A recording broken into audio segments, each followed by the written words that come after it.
Does white privilege exist?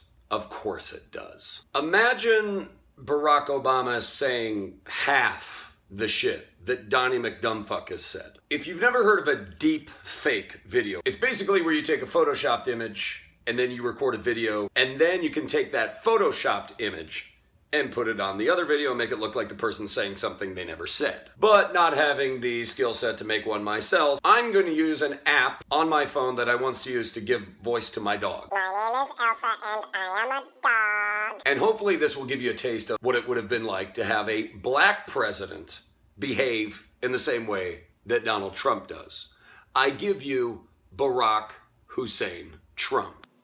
Look at that face. Would anyone vote for that? Can you imagine that as the face of our new president? I'm not supposed to say bad things, but really, folks, come on. Are we serious? Megyn Kelly, you could see that there was blood coming out of her eyes, blood coming out of her wherever. Women, you gotta treat them like shit. I moved on her, actually, and I did try and fuck her. She was married. Then all of a sudden I see her, and she's now got the big phony tits and everything. I better use some Tic Tacs in case I just start kissing her.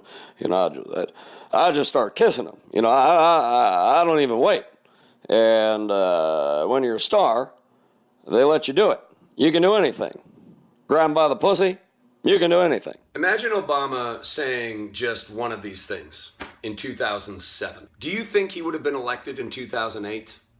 Now imagine Obama supporters in this fictional universe saying things like, well, that's awful, but I hope he chooses Supreme Court justices I like. If you can see how deeply immoral that sentiment would be, you can see why we very often look at Trump supporters as immoral. Now, some of you are having second thoughts about Trump, and I get it. He's not really fulfilling this entire idea that once he becomes president, he'll start acting presidential.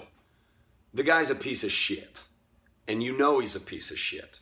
But there's good news. You can change. Anyone can change. And I'm not saying you have to vote for the Democratic candidate. I'm not saying you have to vote for anybody.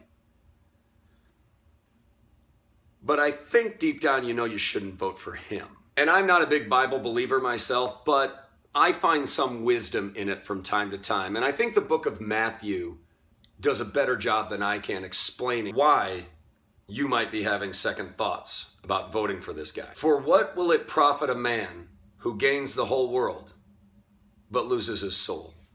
Truth.